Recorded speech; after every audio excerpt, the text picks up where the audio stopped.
Well, we're almost done. We're working through the series that we've been looking at recently, this concept of the basic things that Jesus wants to instill in a disciple. We've called it Jesus' grand design. We've looked at the 9 or so different things. We're going to look at the last one today, the 9 characteristics that Jesus wants to instill in individual believers. Got it, Jeremy? Today I want to look at the concept of anticipation. And some of you may be anticipating that this series will be coming to an end because I don't normally do a message series that lasts a third of a year. You'll get that one later, okay?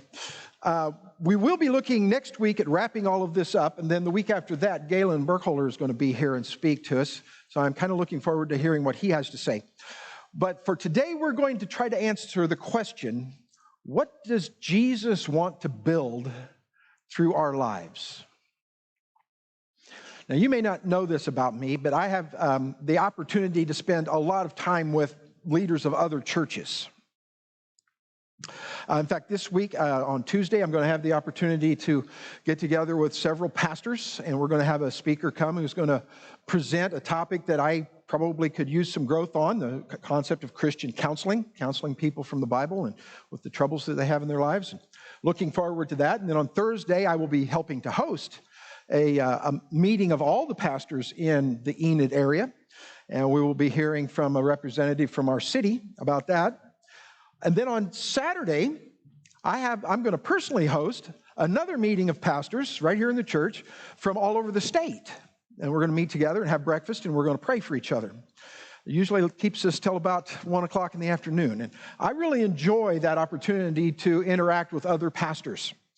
And most of the time when pastors get together, there's some kind of a program or a structure that we have that we go through the discussion about, the counseling or city and the problems in the city and things like that. But when that's over, almost invariably, the pastors will begin to speak about another topic, numbers. Because every pastor wants to talk about the growth of the church. They want to talk about the way churches are getting larger, the numerical growth of a church. And it always switches to how many are in your Sunday school, or how many are in your Bible studies in the middle of the week, or how many are at your worship service. And we encourage each other that, growth is growth. And even if it's a small growth, it still glorifies Jesus. In fact, I've got a friend, comes by here about every 3 weeks. He's from a leader of another church here in town, and he'll come in with whatever excuse that he has. He happens to be a salesman, so he comes by and shows me his catalog, and then I can just tell he's waiting because that's not what he really wants to talk about. And when you can just see his face light up when he says, "And Pastor, have you baptized anybody in the last month?" Because for him, baptism is a sign of a healthy, growing church. There's a downside to that. It leaves some pastors feeling a little bit inadequate if they don't have big numbers to report. And so it's a temptation for pastors to talk about, to kind of inflate their numbers. Oh yeah, we've got new guests coming every week, and then, things like that. I did hear one pastor honestly address it, though. His name is Nelson Searcy, and he's a man who has a church in New York City called the Journey Church, and he started out with 20 people, and now he's probably got 20 campuses. He's got thousands of people part of his church. And because of that growth, he has been asked to kind of guide other pastors in how to grow a church. And I had the privilege of attending one of his seminars one time. The name of the seminar was The Good, the Bad, and the Ugly. How to Break the 65 Barrier. In his thinking, at 65, the administration and the operation of a church changes because the workload becomes too hard for just one man, and the deacons or the elders or the trustees all have to come together and pick up part of that load for the pastor. He said the good news of that is most churches who are at a weekly average attendance of 50 or 55, if they counted all the people that showed up in a 6-week period, because not everybody comes every week, they're probably already past the 65 barrier. It says, the bad of that is, if you want to continue to grow, your congregation is going to have to change. And he's the one I heard say that nobody likes change except babies with dirty diapers, and even they cry about it. It's a reality. But then he got to the ugly news, and he's the only one I've ever seen who speaks of this up front so you know it's coming. He's very honest and says, even if you do everything right, even if you do everything I tell you to, even if you do everything Rick Warren tells you to or Christian Schwartz tells you to, your church still may not grow, because only God can grow a church. And I know many of you know that, because many of you have those friends who on Monday morning will talk to you about the wonderful large church they attend and the great light show that they have on the stage, or the better presenter. I'm well aware of that. Or maybe the wonderful children's program that they have with all the fun stuff to do. And we get kind of tired of hearing that sometimes, because we could do everything that they do, and we can't reproduce their growth. What Jesus is telling us this morning is that only He can solve the multiplication problem. Only He can make the church grow. That's in the passage that Kevin read for us here just a little bit ago in Matthew chapter 16. You'll remember that Jesus has gone as far away from His birthplace as He ever was. He went to the base of Mount Hermon, about 30 miles north of the Sea of Galilee. Probably took Him 3 days to get there because it's such a steep incline. They would have had to travel slow to keep from exhausting themselves. He went to the region around Caesarea Philippi. And when He got there, they stood on a hill and looked down at one of the best known features of their day in that region. This place was known all over the Roman Empire as the home of the Temple of Pan. Now, Pan was the Greco-Roman god of mischief. He wasn't the one who brought evil. He just brought orneriness into the world. And at the base of Mount Hermon was the Temple of Pan, and it had a very famous, and you'll recognize it, name. It was called the Gates of Hell. There was a big cave right outside of the temple, and there was a spring of water that flowed out of there, and they called that temple the Gates of Hell. And as Jesus is standing there on the hilltop, that's the way I imagine it, on a hilltop, looking down at the Temple of Pan, He turns to His disciples and He says, "Who do the people say that the Son of Man is?" And the disciples feel like that's a pretty safe question. He's asking us to quote other people, so they jump right in. They say, well, some say you're John the Baptist. Others say you're Elijah. That was a reference to the fact that the Jews at the time expected Elijah to come back. You know, he'd been raptured out of the world, and he's going to come back and usher in the Messiah. They said, some say Jeremiah or one of the other prophets. And that may not have been a reference to, we would be tempted to read that as reincarnation. It's probably more of somebody who comes in that vein or that way of acting. Someone who's revealing something we didn't know before. Jesus turns back to them again and says, but who do you say I am? And I imagine it getting real quiet, because everybody in that group knows that Jesus is the master of the trick question. And so nobody wants to get caught. That, and they know that if they wait long enough, Simon will go ahead and give the wrong answer. Sure enough, Simon loses his patience, and he jumps up and says, you are the Christ, the Son of the living God. Christ means the anointed one, or the modern vernacular, we'd say the chosen one, the one who's going to be the new king. Jesus gets right up close to Peter and says, good job, man. You got one right. But he says, but you didn't do it by yourself. You had some help. Let's look at the way Jesus says it in verse 17. Jesus answered him, blessed are you, Simon Bar-Jonah, For flesh and blood did not reveal this to you, but my Father who is in heaven. And I tell you, you are Peter, and on this rock I will build my church, and the gates of hell shall not prevail against it. Way to go, Peter. You finally got one right. You had to have some help, but you got it right. And then he says to Peter, or to Simon, this is where he gets his name changed. He said to Simon, you are Peter. The Greek word is Petros. When you hear that word Petros, or you think of Peter, this is something you've never heard before, okay? This is original with me. When you hear that word, think of a cinder block, okay? Something that we would build a wall out of or build a building out of. It's actually pretty accurate because the word, as it was used by the Greeks, was to describe a block of stone about the size of a cinder block that you would cut square so that you could use it to stack up and build a wall. But then he says, and on this rock, that word is Petra. Every lexicon that I looked in said if the context is right, you translate this word cliff. It's a block of stone that's so big, with their technology, they would not have been able to move it. It's the kind of stone that if God put it there, you leave it there. And he says, on this rock, I will build my church.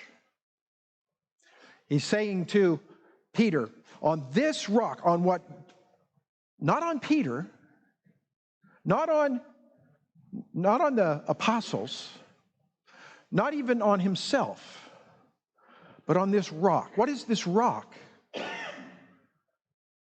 It's what God gave to Peter. The knowledge that Jesus is the Son of God, the Christ. On spreading this message, I will build my church. See, Jesus is making sure that his apostles understand that Jesus is not the prophet or the forerunner of the Christ. He's not even calling himself the Christ in this passage. He's calling himself the church builder, the one who is going to build his church. All he's asking his apostles to do is to anticipate him to do it.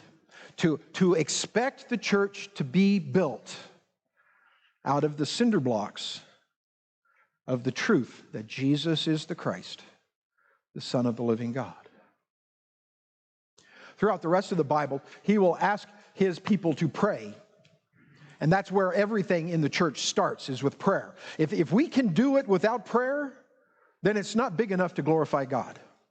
And so he asks his people to start with prayer in the Lord's Prayer, where he says, Our Father who art in heaven, hallowed be your name.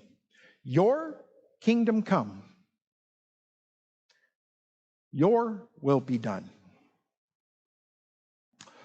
He's saying, pray that his rule will happen on earth. Now, ultimately, that will be the return of Jesus. But in the short term, that is preparing for the return of Jesus. That is living a life that allows people to see that Jesus is the Christ, the Son of the living God.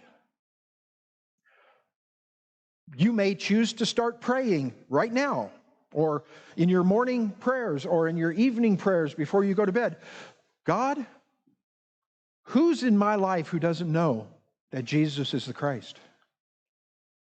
Who have I run into recently that I'm not sure they know the truth? And let God put names in your mind. God will do that. God will speak into your mind and say, I never thought of that person. And at that point, you can start demonstrating the compassion that we talked about a couple of weeks ago. The compassion that Jesus wants his followers to demonstrate to those who are members of the church or members that are not of the church, people who have needs. And begin to listen. The greatest compassion we can show sometimes is to listen to the people that we're talking to, instead of trying to formulate an answer before they get done. It's one of the most uncomfortable things in the world is to listen and let there be silence long enough for you to think about what they've said and then reply. You'll be listening for things like, I'm not ready for what's coming up in my life. This is one of the biggest ones that happens to young men when they first find out they're going to be a father. I'm not ready to be a father. Or maybe there's something going on in their life that they're not prepared to deal with, like a job crisis or something in the family or a death. I just don't know how I'm going to make it through this. Those are key words that believers should be listening to. You might hear somebody say, well, I just moved to town. I'm not from around here. What they're saying is, I don't have any friends. Or maybe they're not going to church. They'll tell you, well, I don't go to church. And you can begin to explore whether or not they have a relationship with Christ at all. Listening is a key part of watching Jesus and anticipating that Jesus is going to put something in your way so that you can help build His church. And if probably the first opportunity you'll get is to go back to praying again. Now I know there's something going on and I can pray for them and ask God to help them while I'm building a relationship with them. The best way to build a relationship with somebody is actually to go out and eat with them. Just engage over time. Find out what they like to do. Maybe they like playing table games, and you can invite them over for a Monopoly game or Phase 10 or whatever it is that you like to play.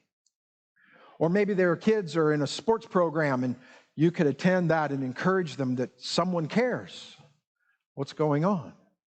Usually this is a time-intensive investment, spending a lot of time with that person, getting to know them, and revealing that you actually care and want to minister to them. As time goes on, you'll begin to see how you can serve them, how you can provide a ministry. Maybe pick up their kids after school one day when there's too much going on, or watch their kids on a Friday night so that they can have some time alone, or maybe it's help with picking up the twigs in the backyard after a windstorm, or whatever it is that God puts in your mind, because once again, you go back to prayer. Father, how can I serve them? Over time, again, this is a very time-intensive. Notice that Jesus took more than 3 years with His apostles, and on the day He was crucified, none of them had gotten it yet. But over time, God will open the doors, and you will get to share what you know. You'll get to give your testimony. Now, I hope all of you can be here this evening, because I know several of the people that are going to give their testimony here in this church tonight at 6 o'clock, and I hope you'll come and you'll hear the testimony that they give. I hope that you know how to give your own testimony. It's an easy thing to do. Best teaching I ever saw on how, an example of how to give a testimony I've ever seen actually happened. I realized this was set up and it was dramatized, but on that streaming program, The Chosen. We just watched this again recently, and how Mary Magdalene had been changed by Jesus, and Nicodemus has come to explore that and investigate that change. And Mary Magdalene looks at Nicodemus and says, I really don't know that much about it myself. All I know is I was one way, and now I'm different. And Jesus is what happened in between. That's the basic outline for any testimony you would ever give. Whether it's your salvation, or it might have been some stress that you were under and Jesus helped you get through it, some financial challenge or some crisis in your family. This was happening, and then Jesus showed up. And now it's different.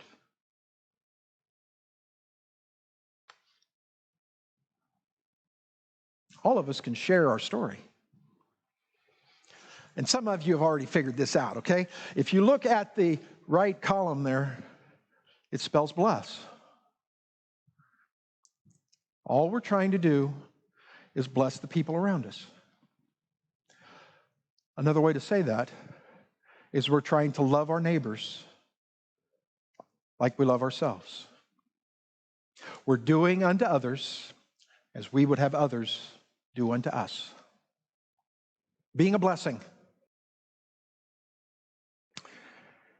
This is a wonderful way to remember how we can witness. It's a wonderful way to simplify the interactions that we have with other people. And it will help you as you seek to watch Jesus build his church. Because for us today, this does one thing that the vast majority of us have never thought that we could do. I mean, I'm in the same boat as all of you. I wake up in the morning thinking, wow, what am I going to do today to build Jesus' kingdom? Wow, I've been a follower of Jesus for 35 years now, and why haven't I led more people to faith in Jesus Christ? Why couldn't I help that person? Why do I feel so guilty? The wonderful thing about Jesus' message to us today is we can relax. We cannot build the church. We cannot make the church grow. We cannot make his kingdom come. We can relax. Think about the parable of the talents. Jesus gave the parable of talents the last week of his life. He said that a man gave talents to several of his, talent was a 75 weight of gold, by the way. He gave talents to several of his servants, and he went on a trip, and when he came back, he wanted the return, and he praised the first and the second guy because they doubled the money. The third guy didn't make anything, and the king that gave the talents said, "By your own words, I will judge you, you wicked and lazy servant." That's a key phrase. Jesus is not going to hold us accountable for the outcome of our witness. Jesus is not going to criticize us because we did not win enough people to Christ. You know why? We can't do it. Jesus said that when he leaves, when he left before, he will send the Holy Spirit, and the Spirit will convict. The Spirit will convert. The Spirit will empower, and the Spirit will counsel the believers of Jesus Christ to do the work that Jesus asks us to do. And he'll be responsible for the outcome. It's actually a significant business concept. Sometimes I think the wrong business concepts make their way into the church, and all the really good ones get left out. One of the business concepts is the difference between an input goal and an output goal.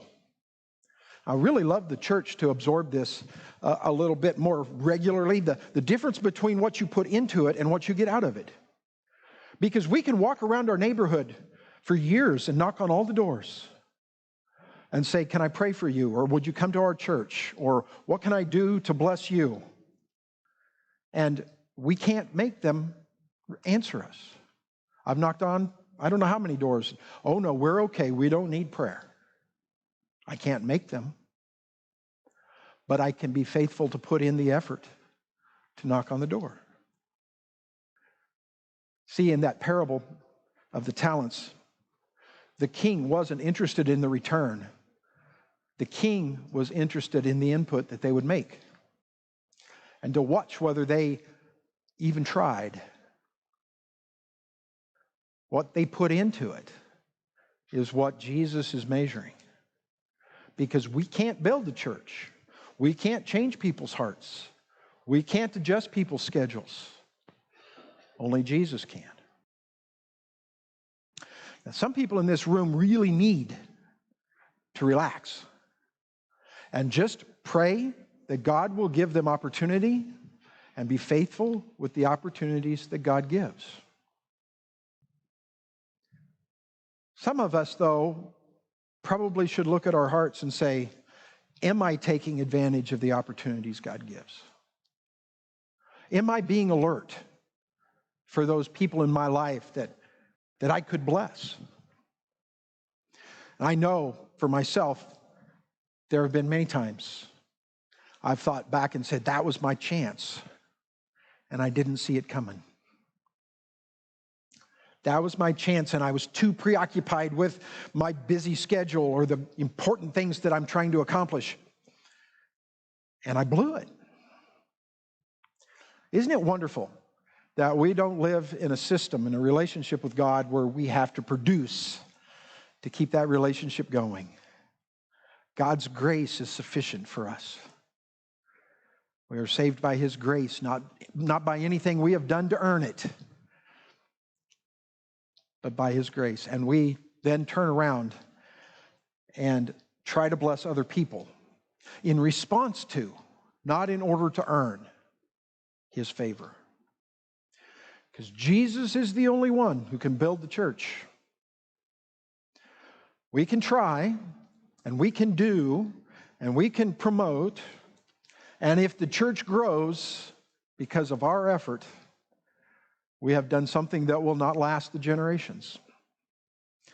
I've seen it happen several times where a very charismatic pastor will come into a church, new church, and he'll preach and he'll lead and he'll guide and he'll attract a big crowd, but he did it on his own power. And when he left, that congregation dwindled back to where it was before. We have no power at all to build Jesus' church, but Jesus wants His disciples to anticipate Him building the church as we bless the people around us with the truth that Jesus is the Christ, the Son of the living God.